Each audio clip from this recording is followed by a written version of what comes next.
तो नमस्कार दोस्तों, डीएलएड प्रथम वर्ष के फुल कोर्स की क्लास नंबर 6 में आप सभी का सहृदय स्वागत है। दोस्तों, क्लास 6 आज की इस वीडियो में हम जिस यूनिट को कंप्लीट करने वाले हैं वो है हमारी 6वीं यूनिट, जिसका नाम है व्यक्तिगत एवं शालेय स्वच्छता। जी हाँ दोस्तों, आज की इस वीडियो में हम व्यक्तिगत एवं शालेय स्वच्छता है इस टॉपिक को कंप्लीट करने वाले हैं। ये आपकी इकाई 6 में है। तो आइए सबसे पहले प्रस्तावना को समझ लेते हैं। स्वास्थ्य और शिक्षा का आपस में गहरा संबंध है, यानी कि यदि कोई इंसान स्वस्थ है तभी तो वो शिक्षित अच्छे तरीके से शिक्षा ले पाएगा। स्वस्थ बालक ही प्रभावी ढंग से सीख सकता है, और ऐसा मानना है कि जो बालक स्वस्थ है वो अच्छे प्रभावी ढंग से सीख सकता है। व्यक्तिगत और शालेय स्वच्छता, देखो यहाँ पे शालेय का मतलब सीधा सीधा आप शाला से ले सकते हो, यानी कि आपके विद्यालय से। तो व्यक्तिगत एवं शालेय स्वच्छता बालक के शारीरिक, मानसिक एवं सामाजिक विकास में महत्वपूर्ण भूमिका निभाती है। तो ये बात आपको दिमाग में रखना है कि जो व्यक्तिगत और शालेय स्वच्छता है वह बालक के शारीरिक, मानसिक और सामाजिक इन तीनों विकास में बहुत ही ज़्यादा आईएमपी भूमिका निभाती है।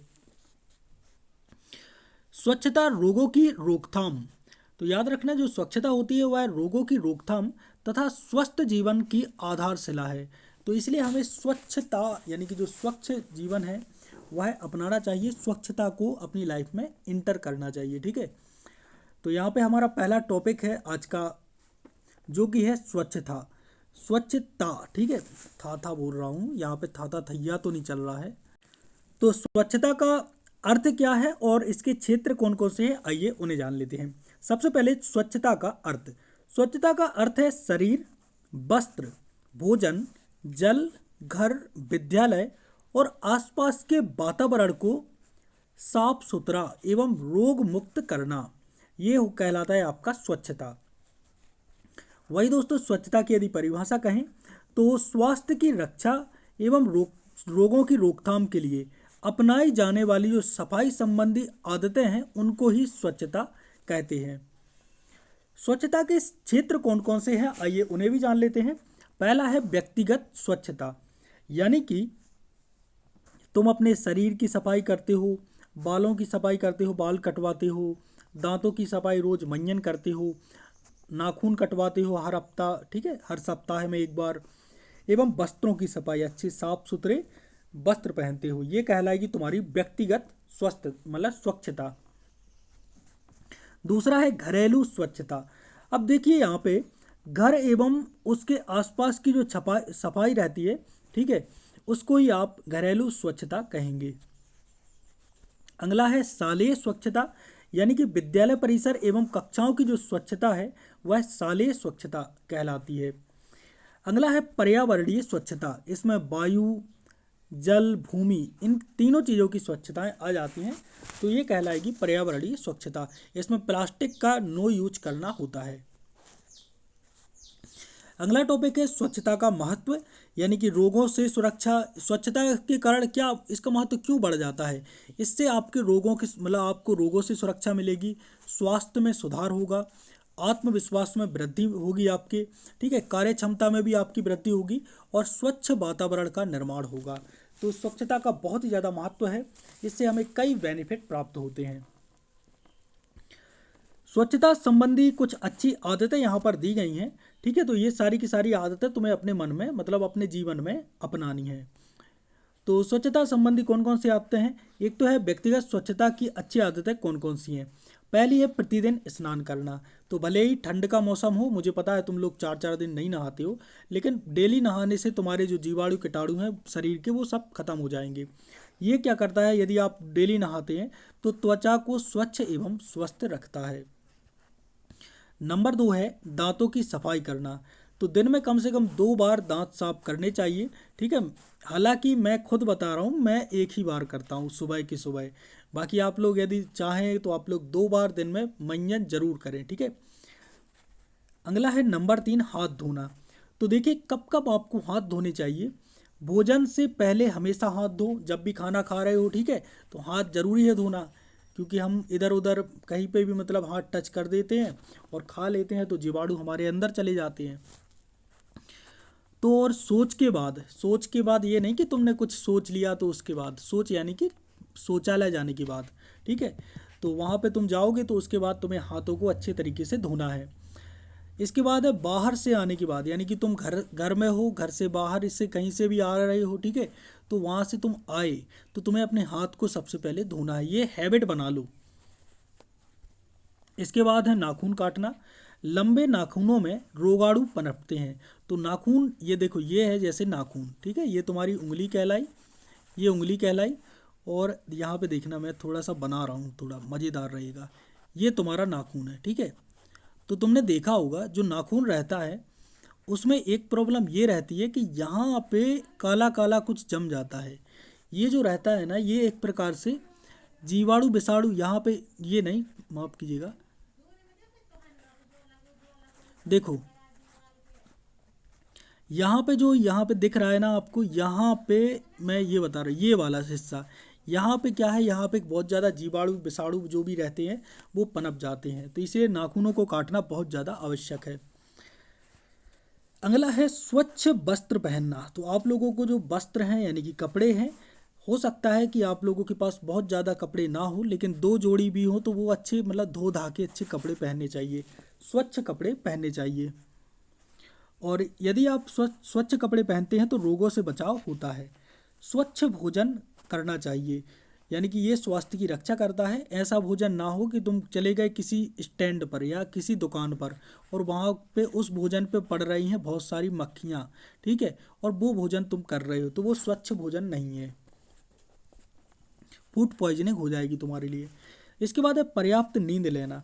अब दोस्तों, ये जो पर्याप्त नींद है, यानी कि तुम्हें, यदि तुम 18+ के हो, ठीक है, सिंपल सी बात है, 18+ के तो हो ही गए होगे, या 17+ के हो, तो तुम्हारे लिए जो पर्याप्त नींद है इसको ज़रूर लेना चाहिए। यानी कि कम से कम 7 से 9 घंटे इनके बीच में सोना चाहिए, 9 से ज़्यादा मत सोना, ठीक है, ये भी स्वास्थ्य के लिए गड़बड़ है। और 7 से कम मत सोना, ये दोनों चीज़ें आपके मतलब मेंटेन होनी चाहिए। तो लगभग 8 घंटे की नींद बेस्ट मानी जाती है। तो पर्याप्त नींद लेने से क्या होता है, शारीरिक एवं मानसिक स्वास्थ्य अच्छा रहता है। अब अच्छी आदतों के महत्व देखिए क्या क्या है। अच्छी आदतों के कारण आपके रोगों की मतलब रोकथाम होगी, आप रोगी आदमी नहीं बनोगे। व्यक्तिगत विकास होगा, तुम्हारा व्यक्तिगत व्यक्तित्व में परिवर्तन आएगा, तुम्हारा व्यक्तिगत विकास होगा। आत्मविश्वास में वृद्धि होगी। जी हाँ दोस्तों, यदि तुम्हारे लिए मतलब स्वच्छ हो अच्छे तरीके से, मतलब तुम अच्छी आदतें तुम्हारे अंदर हैं, तो तुम्हारे लिए ऑटोमेटिकली जो आत्मविश्वास है उसमें वृद्धि होती है। स्वस्थ जीवन शैली का निर्माण होगा, और स्वस्थ जीवन शैली जो है उसका निर्माण होगा। अगला हमारा जो पॉइंट है वो है पीने के पानी की व्यवस्था एवं स्वच्छता। सबसे पहले जल का महत्व जान लेते हैं। तो जल जो है वह जीवन का आधार है, ठीक है। जल है तो कल है, ये कहीं पे आप लोगों ने नारा सुना भी होगा और पढ़ा भी होगा। शरीर का लगभग 60 से 70% भाग जल से बना होता है। तो शरीर का 60-70%, ये तुम्हारा शरीर है, जैसे मैं यहाँ पे बनाता हूँ, ठीक है, 1 मिनट रुक जाओ। ये तुम्हारा सिर है, ठीक है, ये तुम्हारा पेट है, ज़्यादा ही तो नहीं, हाँ ठीक है, और ये तुम्हारे पैर हैं, ये तुम्हारा शरीर है, ठीक है। तो इसका जो 70% भाग होता है ना, ये मान लो कि 70% में क्या आ जाता है, ये मान लो ये पूरा हिस्सा, ये भी आ जाएगा, ठीक है, और ये भी आ जाएगा, ये कहलाता है 70%, ठीक है। तो 70% भाग जो रहता है वो जल रहता है। कितना परसेंट, 70%। इसलिए जल को पीना बहुत ज़रूरी है। अब देखिए जल का यहाँ पे महत्व तो मैंने बता दिया है। अब आते हैं आगे, सुरक्षित पेयजल की विशेषताएं। तो देखिए जो पेयजल हो यानी कि जल हो, उसकी विशेषताएं क्या हैं। यदि वह सुरक्षित है कि नहीं, वह स्वच्छ हो तो वह सुरक्षित है। रंगहीन हो, जल में कोई रंग नहीं होना चाहिए, जल से कोई गंध नहीं आनी चाहिए, और जल जो रोगाणु रहित है वह होना चाहिए। रहित का मतलब होता है उसमें रोगाणु ना हो। अगला है जल प्रदूषण के कारण। आखिर जल प्रदूषण कैसे होता है, जल प्रदूषण के प्रमुख कारण कौन कौन से हैं। पहला तो है गंदगी। तुम बहुत ज़्यादा गंदगी करोगे तो जल प्रदूषित हो जाएगा, ठीक है, गंदगी के कारण जल प्रदूषित होता है। दूसरा है औद्योगिक अपशिष्ट। जो फैक्ट्री रहती हैं उनसे निकलने वाला जो अपशिष्ट रहता है वह भी जल को प्रदूषित कर देता है। अगला है खुले में शौच। खुले में सोचना मतलब ये देखो, 2 प्रकार की सोच होती है, ये एक सोच है और ये एक सामय शौच है, ठीक है, शौच बोलते हैं इसको, शौच। तो इस सोच में यदि गड़बड़ी है, यानी कि तुम्हारी सोच में गड़बड़ी है, तो तुम खुले में शौच करोगे, ठीक है, सीधी सी बात है। मृत जीव जंतु, तो मृत जीव जंतु के कारण भी जल में प्रदूषण होता है। जल शुद्ध करने की कुछ विधियां हैं, आइए उन्हें जान लेते हैं। पहला है उबालना, ये सबसे सरल एवं प्रभावी विधि है। जल को उबालो, ये है जल, ये मग्गा है, उसमें जल डाल दो, उसको उबाल के पी जाओ। दूसरा है छानना, तो फिल्टर द्वारा अशुद्धियां हटाई जाती हैं। आप लोगों ने देखा होगा कैंट आरओ वगैरह जो आते हैं उनसे छान कर भी आप जल को शुद्ध कर सकते हैं। तीसरा है क्लोरीनीकरण, तो क्लोरीन मिलाकर जीवाणु नष्ट किए जा सकते हैं जल में। तो आप क्लोरीन लेकर, मतलब जो दुकान रहती है वहाँ से क्लोरीन लाकर थोड़ा सा 1 चम्मच क्लोरीन मिला दोगे तो आपका जो जल है वह शुद्ध हो जाएगा। अगला है आरओ प्रणाली। आरओ प्रणाली में आधुनिक जल जो शुद्धिकरण है इसकी तकनीक होती है, तो कैंट आरओ, ठीक है, प्यूरीफाई आरओ, इस प्रणाली से भी जल है वह शुद्ध होता है।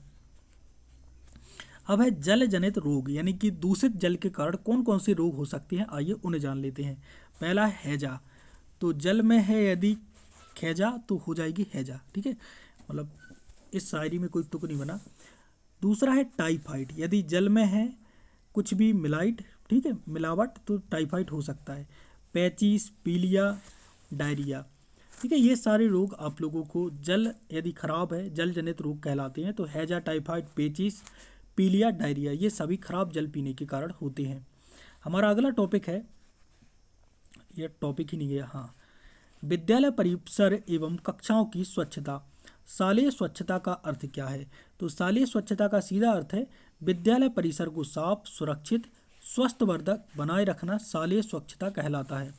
यानी कि जो भी विद्यालय है यदि उसको तुम साफ, सुरक्षित और स्वास्थ्यवर्धक बनाओगे तो उसी को ही आप शालेय स्वच्छता कहते हैं। तो विद्यालय में स्वच्छता के कुल मिला के 3 क्षेत्र होते हैं जहाँ पे तुम्हें मतलब स्वच्छता करनी है, ठीक है। पहला है कक्षा या कक्ष, इसमें पर्याप्त प्रकाश होना चाहिए, उचित वेंटिलेशन होना चाहिए, नियमित सफाई होनी चाहिए। दूसरा है शौचालय, विद्यालय का जो शौचालय है वह स्वच्छ एवं सुरक्षित होना चाहिए, पानी की व्यवस्था होनी चाहिए। तीसरा है खेल मैदान, खेल मैदान साफ एवं समतल होना चाहिए, ऊबड़ खाबड़ नहीं होना चाहिए और खेल मैदान साफ होना चाहिए। अगला है पेयजल व्यवस्था, तो पेयजल में जो स्वच्छ जल है वह उपलब्ध होना चाहिए।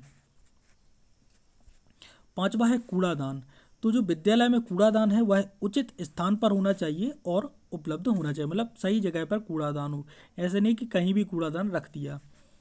अगला है शालेय स्वच्छता का महत्व, विद्यालय की स्वच्छता का महत्व ये है कि इससे रोगों की रोकथाम होती ही होती है, अध्ययन में रुचि बढ़ती है, अच्छा वातावरण रहेगा तो अच्छी तरीके से आप अध्ययन कर सकते हो, स्वास्थ्य में सुधार आता है और अनुशासन विकसित होता है। तो शालेय स्वच्छता का काफ़ी महत्व है, इसलिए शालेय स्वच्छता में आपको जो आगे चल के बच्चों को पढ़ाएंगे उनको ये मतलब शालेय स्वच्छता के प्रति उन्हें जागरूक जरूर करना। हमारा अगला टॉपिक है शालेय एवं पारिवारिक स्वच्छता की शिक्षा पर प्रभाव, मतलब जो शालेय एवं पारिवारिक जो स्वच्छता है उसका शिक्षा पर क्या प्रभाव पड़ता है उसके अपन जान लेते हैं। पहला है सकारात्मक प्रभाव, सकारात्मक प्रभाव ये है कि एकाग्रता में वृद्धि होती है, नियमित रूप से उपस्थिति होती है, स्वास्थ्य में सुधार होता है, सीखने की क्षमता में वृद्धि होती है और आत्मविश्वास का विकास होता है। हालांकि इसके कुछ नकारात्मक प्रभाव भी हैं, जैसे कि अस्वच्छ वातावरण यदि रहेगा उससे क्या क्या नकारात्मक प्रभाव हैं, आइए उन्हें जान लेते हैं। जैसे कि रोग बढ़ते हैं, यदि शाला परिसर यदि स्वच्छ नहीं है तो सीधी सी बात है रोग बढ़ेंगे, अनुपस्थिति बढ़ती है, पढ़ाई प्रभावित होती है और मानसिक तनाव बढ़ता है। तो अस्वच्छ वातावरण से कई प्रकार से मतलब यहाँ पे अब नकारात्मक प्रभाव पड़ते हैं, रोग बढ़ जाते हैं, अनुपस्थिति बढ़ती है बच्चे की, वह कई बार एब्सेंट रहता है, पढ़ाई भी प्रभावित होती है बच्चे की और मानसिक तनाव भी बढ़ता है। अगला अगला जो टॉपिक है वो यहाँ पर ये है कि स्वास्थ्य एवं पर्यावरण का संबंध क्या है। आखिर स्वास्थ्य का पर्यावरण से क्या संबंध है, आइए इसे जान लेते हैं। स्वास्थ्य का अर्थ क्या होता है, शारीरिक, मानसिक, सामाजिक रूप से पूर्णतः स्वस्थ अवस्था ही स्वास्थ्य कहलाती है। यानी कि कोई इंसान शरीर से, अपने मन से और सामाजिक रूप से पूर्णतः यदि स्वस्थ है, इस अवस्था में है कि वह पूर्णतः स्वस्थ अवस्था में है, तो इसी को ही स्वास्थ्य कह देते हैं। पर्यावरण का अर्थ, आखिर पर्यावरण का अर्थ क्या होता है, तो मनुष्य के चारों ओर से प्रभावित करने वाली जो परिस्थितियों का समूह है उसे ही पर्यावरण कहते हैं, या हमारे चारों ओर के परिवेश को ही पर्यावरण कह देते हैं। स्वास्थ्य एवं पर्यावरण का संबंध। आइए जान लेते हैं स्वास्थ्य एवं पर्यावरण का क्या संबंध है। पहले जो स्वच्छ पर्यावरण रहेगा उससे अच्छा स्वास्थ्य रहेगा, लेकिन प्रदूषित पर्यावरण से खराब स्वास्थ्य रहेगा। तो इन दोनों का मतलब सीधा संबंध है स्वास्थ्य का और पर्यावरण का। यदि अच्छा पर्यावरण है तो अच्छा स्वास्थ्य, प्रदूषित पर्यावरण है तो खराब स्वास्थ्य। पर्यावरण प्रदूषण के प्रकार, आखिर कौन कौन से प्रकार हैं जो कि पर्यावरण प्रदूषण के प्रकार होते हैं। पहला है वायु प्रदूषण। धूल धुआं गैसों के कारण वायु में यानी कि जो हवा है, हवा वायु में प्रदूषण हो जाता है। दूसरा है जल प्रदूषण। गंदे जल के कारण जल में प्रदूषण हो जाता है। अगला है ध्वनि प्रदूषण। तो ये भी पर्यावरण का प्रकार है, जो कि अत्यधिक शोर के कारण ध्वनि प्रदूषण होता है। बहुत ज़्यादा माइक जो शोर वगैरह मचाते हैं वह ध्वनि प्रदूषण का एक प्रमुख कारण है। अगला है भूमि प्रदूषण। कचरे एवं रसायनों के कारण भूमि में प्रदूषण होता है। अगला है पर्यावरण संरक्षण के उपाय। आखिर अब जो हमारा टॉपिक है वो ये है कि पर्यावरण को हम संरक्षित कैसे कर सकते हैं। तो सबसे बेस्ट उपाय है वृक्षारोपण। वृक्षारोपण बस करना ये मतलब मुख्य उपाय नहीं है, क्योंकि तुमने एक पौधा, छोटा सा पौधा है, ठीक है, ये है छोटा सा पौधा लगा दिया, इसको भाई पूरा पानी देना भी ज़रूरी है, ठीक है, तभी तुम्हारा मतलब माना जाएगा वृक्षारोपण का। दूसरा है स्वच्छता अभियान। स्वच्छता अभियान के द्वारा भी आप लोग पर्यावरण संरक्षण कर सकते हैं। प्लास्टिक का कम उपयोग करके, ये चिप्स वगैरह के पैकेट आ रहे हैं तो इनको मतलब इनका कम उपयोग करो, ये खाओ ही ना, ठीक है, जहर है ये सब, ठीक है। अगला है जल संरक्षण। जल संरक्षण के द्वारा भी आप पर्यावरण को मतलब संरक्षित कर सकते हैं, और कचरे का उचित निस्तारण करके भी। कचरे का एक बेहतरीन स्थान हो वहाँ पे आप लोग कचरे को निस्तारण करो, उसके द्वारा भी पर्यावरण संरक्षण किया जा सकता है। हमारा अगला टॉपिक है बालकों के स्वास्थ्य का परीक्षण एवं अभिलेख संधारण। अब देखिए यहाँ पे दोस्तों, जो बालकों का स्वास्थ्य है उसका परीक्षण एवं अभिलेख संधारण ये क्या कहलाता है। तो देखिए स्वास्थ्य परीक्षण का अर्थ क्या होता है। तो बालकों के स्वास्थ्य की नियमित जांच करना ही स्वास्थ्य परीक्षण कहलाता है। तो मैं यहाँ पे जब भी मतलब मैं पढ़ाई कर रहा था एक सरकारी स्कूल में, तो वो निरीक्षण करने बस आते थे और कहते थे तुम्हें हम एक मतलब चश्मा ले देंगे। तो मेरी मतलब मेरे को लग रहा था उस समय पे मेरी आंखें कमज़ोर हैं, लेकिन रियलिटी में थी नहीं। लेकिन फिर भी मैंने कहा कि भाई चश्मा फ्री में मिल जाएगा, लेकिन वो कभी चश्मा ला ही नहीं, ठीक है। तो मतलब ये रहता है। तो अब एक और मेरे को दोस्त था, उसको कुछ मतलब विटामिन वगैरह की कमी थी, तो उन्होंने कहा था मैं विटामिन की गोली ला दूंगा, लेकिन ऐसा होता नहीं है। आमतौर पर सरकारी जो योजना है वो बहुत ही ठप है, और हमारे देश की जो मीडिया है वो तो तुम जानते हो कि बिकाऊ है, ठीक है। मतलब देश का जो चौथा स्तंभ था, एक दो तीन, चौथा स्तंभ ये था मीडिया यानी कि एम। ये मान लो कि ये साले इतने नालायक हो गए हैं, इतने कुत्ते हो गए हैं, इनको मतलब जितनी गाली दो वो कम है। ये साले देश के विकास की बात नहीं करेंगे और देश की मुख्य समस्याओं की बात नहीं करेंगे कि देश में ये समस्याएं हैं। साले 4 लोगों को बिठा लेते हैं, 1 2 3 4, और उनसे दिन भर पचड़ियाई करवा देते हैं। ये चलता है देश की मीडिया पे। और जो यहाँ पे एंकर वगैरह आती हैं, वो तो ये मान लो कि 2 कौड़ी की एंकर हैं ससुरी। उनको ये मान लो कि टेलीप्रॉम्प्टर दे दो और बस खबरें पढ़ रही हैं, और पढ़ बस रही हैं, पढ़े जा रही हैं। देश बर्बाद तो यही कर रहे हैं सालों को। मतलब मैं ये बता रहा हूँ एक शिक्षक के नाते, इस प्रकार के व्यक्तियों को जेल होनी चाहिए, फांसी दे दो, मतलब ख़त्म कर दो ऐसे लोगों को। ये देश के कचड़ा हैं, इनको अलग करो।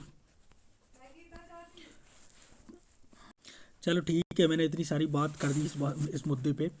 और ये मुद्दा वैसे भी ऐसा है कि मतलब ये मान लो कि देश की मीडिया दलाल है, ठीक है, साली बिकी हुई है। अब सब बिके हुए हैं मैं ये नहीं कहूँगा, लेकिन ज़्यादातर बिके हुए हैं, ठीक है। और सालों को मतलब ये मान लो कि सालों को फांसी होनी चाहिए सुप्रीम कोर्ट की तरफ से, मेरा यही मांग है और हमेशा रहेगी। ऐसे लोगों को फांसी होनी चाहिए जो देश की समस्याओं को ना गिनाकर देश में समस्या उत्पन्न करें। सालों को मारो, ठीक है, ख़त्म करो। क्या ज़रूरत है देश में, वैसे ही जनसंख्या ज़्यादा है। स्वास्थ्य परीक्षण के उद्देश्य। आखिर स्वास्थ्य परीक्षण, बच्चों का जो स्वास्थ्य परीक्षण है उसके उद्देश्य कौन कौन से हैं। पहला है रोगों की पहचान। स्वास्थ्य परीक्षण से रोगों की पहचान होती है। दूसरा है शारीरिक विकास का मूल्यांकन। स्वास्थ्य परीक्षण से शारीरिक विकास होता है। स्वास्थ्य समस्याओं की रोकथाम। स्वास्थ्य विकास से स्वास्थ्य जो समस्याएं हैं उनकी रोकथाम होती है। उपचार की व्यवस्था। परीक्षण के मुख्य क्षेत्र कौन कौन से हैं। तो बच्चों का परीक्षण ऊंचाई, वजन, दृष्टि, श्रवण, दांत, त्वचा, इन सभी को देख के मतलब उनके स्वास्थ्य का परीक्षण कर सकते हैं। स्वास्थ्य अभिलेख है उसका महत्व क्या है, स्वास्थ्य की जानकारी प्राप्त होती है, विकास की निगरानी होती है, रोगों की पहचान आसान होती है और अभिभावक रहते हैं, उनके मम्मी पापा रहते हैं, उनको जानकारी मिलती है। अगला पॉइंट है शालेय मध्याह्न भोजन जो है उसमें स्वच्छता एवं सावधानियां। तो मध्याह्न भोजन योजना क्या है, ये विद्यालयों में बच्चों को पौष्टिक भोजन उपलब्ध कराने की योजना है और हमारे यहाँ पे भी चलती थी, जिसमें मैं रियलिटी बता रहा हूँ। मतलब ये जो सरकार है जो कहती है वो कहने दो कि मैं रियलिटी जो बता रहा हूँ। एक ये थाली है, थाली में रोटी है, 3 रोटी मिलती थी पक्की, 3 से चौथी नहीं मिलती थी, और एक तरफ सब्जी रहती थी और एक सब्जी रहती थी, 2 नहीं रहती थी। तो एक जो सब्जी है उसमें सब्जी कम है पानी ज़्यादा है, ये रहता था। और ये 3 साल रहा, 5वीं से 8वीं तक का जो सिस्टम रहा वो इसी प्रकार से रहा था मेरा, मतलब 6वीं से 8वीं तक। तो मध्याह्न भोजन का महत्व क्यों है, पोषण स्तर में सुधार, सारा ऐसा खाना मिलता था, मैं तो कुपोषित हो गया उससे, ये मान लो। विद्यालय उपस्थिति बढ़ती थी, मैं सोचता था बिल्कुल ना जाऊं, क्यों, इतना खराब खाना कौन खाएगा। कुपोषण में कमी, कुपोषण बढ़ जाता था बच्चों का, सीखने की क्षमता बढ़ती थी। तो ये सब मतलब उल्टा है, यहाँ पे रियलिटी कुछ अलग ही है मतलब। लेकिन हमें मतलब आगे चल के यदि हम जाते हैं इन विभागों में तो हम इनको ठीक करवाएंगे, ठीक है। और क्योंकि हमें हमारा ही ये दायित्व बनता है कि हम पोषण स्तर में सुधार करें और कुपोषण को कम करें। लेकिन रियलिटी अभी ये है कि बिल्कुल मतलब घटिया किस्म का खाना बनता है आज भी एमपी के कई, एमपी नहीं पूरे भारत के कई स्कूलों में। स्वच्छता संबंधी कुछ सावधानियों को जान लेते हैं। भोजन बनाने से पहले अच्छी तरह हाथ धोने चाहिए, ठीक है। स्वच्छ बर्तनों का उपयोग करें, भोजन बनाते समय साफ पानी का उपयोग करें, भोजन को ढककर रखें, भोजन परोसते समय स्वच्छ प्लेटें उपयोग करें और हाथों की जो सफाई है वह रखें। भोजन के बाद बर्तन को साफ करें और कचरे का उचित निपटान करें। शिक्षक की भूमिका क्या है, स्वच्छता की आदत को विकसित करना, स्वास्थ्य शिक्षा का प्रदान करना, विद्यालय परिसर को स्वच्छ रखने हेतु प्रेरित करना। मेरा जो शिक्षक था वो तो मतलब ऐसे थे, ठीक है, था तो मतलब इसलिए शिक्षक की बात कर रहे हैं, वो शराब पी के आते थे उस समय पे तो, ठीक है। अब तो वो ऊपर चले गए हैं। विद्यालय परिसर को स्वच्छ बना मतलब रखने हेतु प्रेरित करना, मध्याह्न भोजन की गुणवत्ता पर निगरानी रखना, स्वास्थ्य परीक्षण का सहयोग करना। तो यहाँ पे ये रही शिक्षक की भूमिका।